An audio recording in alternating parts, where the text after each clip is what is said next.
Jim, the last 2 weeks we've had conversations relating to aspects of the third chakra. We talked about judgment and we talked about resistance.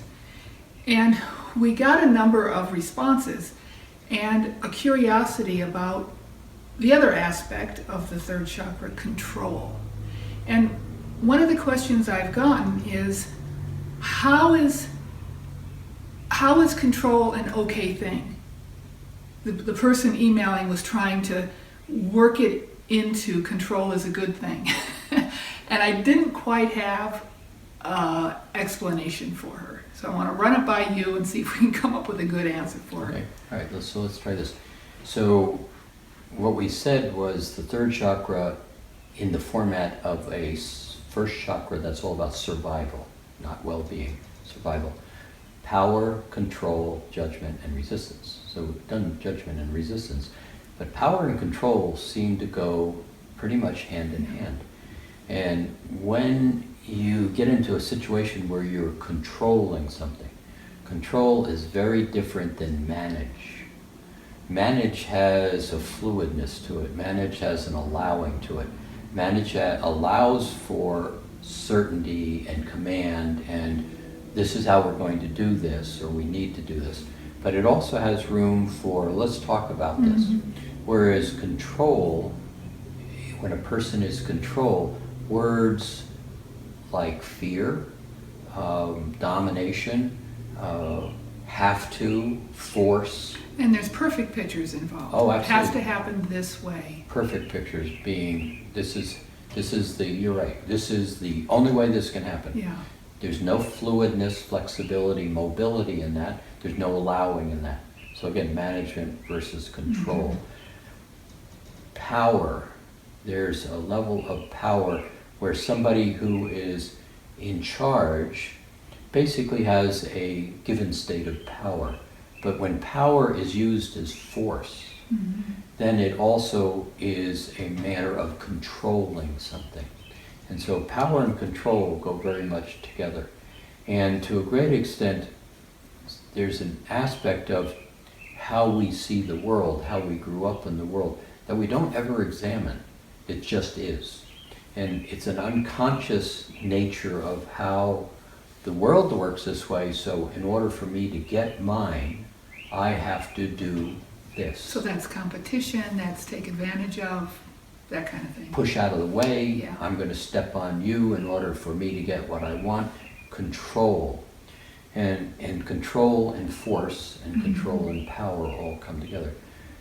But when you start to play in a more understandable manner, when you begin to have a sense of yourself, when you begin to have a sense of engaging with rather than dominating over, the ability to start to get into co-creation, cooperation begins to play out.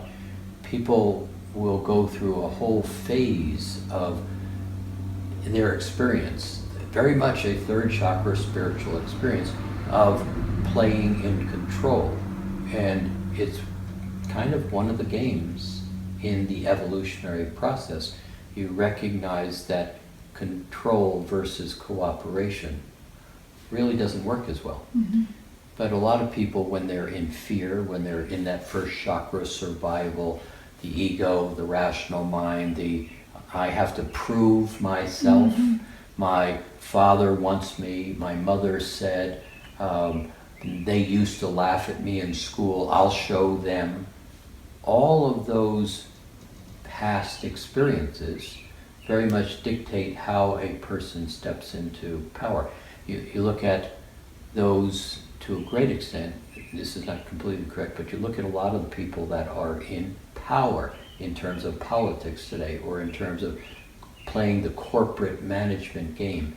They have to make it up the ladder. They have to take advantage of, they have to beat the other one. So this word competition is one of the really ugly words in the vocabulary. I mean, even playing tennis or a sport competition, really the sport is about banging the tennis ball over the net, to be masterful and beat the opponent, not beat the opponent so that I'm better than. So that's that controlling competition.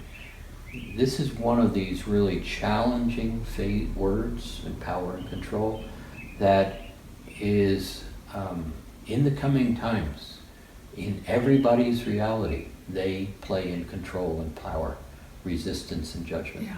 And so where you can begin to recognize, how do you manage your children? How do you engage with your husband, wife? How do you come into agreement versus this is how it will be? And how do you be powerful from a place of grace rather than powerful from a place of push? Oh, absolutely. And see, this word graciousness, which is one of the 7 words that we really use to set the whole foundation of the work that we do. Graciousness is not a third dimensional word. Mm-hmm. It is not a word in push and shove and control and judgment, domination, and all of that type of word. Graciousness is an act. It's a state of being that is powerful. So don't misunderstand. Graciousness has tremendous power, but it's power of cooperation, it's power of influence, it's power of creating 1 + 1 = 3, so everybody has well-being. Very different sense of power and control in graciousness and co-creation than in what we play with. As this shift of consciousness unfolds, understanding the difference between co-creation, cooperation, graciousness, kindness, and control, domination, competition is a very fundamental piece, third chakra piece, that when begun to be understood, the opportunity to step into a higher dimensional realm is what's going to be available. But words like doubt and self-judgment are very much fundamental to power and control and dominations and prove it and I'm better than. And this is one of the pieces that if others will pay attention to themselves, things will change. And along those lines, what I'm noticing, it's almost like this transition that we're talking about, this shift, is a third chakra transition. Because we're seeing a lot of resistance, control, power, and judgment in the world out there, in the current events. And we, humans, are taking that in, or being affected by it, we'll say, and our own internal resistance, control, power, and judgment are coming up. Sure. So let's go back to something we've said all along. This shift is both internal and external, and the external is the mirror of your internal. So what you're watching externally is what you think, act, believe, play in internally. You know, not perfectly matched, but a lot of what is showing up in your face, if you can find a place of grace. Again, those fundamental tools and grace where you're in balance, this is who I am, focused, grounded, clear, centered. In those places you can look at some of the ugliness and then ask yourself, where do I do that? Now, it may be just a little piece, it may be a big piece, but it's your baggage. It's what you're carrying, and you can't take your baggage with you on this journey. So everything you're watching is very much a spiritual event that is creating opportunity for each one of us to let go of, get rid of, begin to step out of the resistance, step out of the power and the control and all of the judgments, and basically recognize that person over there is really just like you. They are you and you are they. They may have different color, a different sex, a different job, a different reality, a different wealth. They are you. And as that's understood, and you basically realize, this is my mirror, and I'm on a journey, then this game is going to be very successful for each who understands this. Exciting. And at the same time, if you don't let go of, if you stay in that place of, I'll show them and I have to be right, it is going to be an uncomfortable journey over the next 5, 10, 15 years particularly. Very big shifting things are right on the horizon that are not seen. I can tell you this is coming. And letting go of this baggage is really, really going to be important to everybody.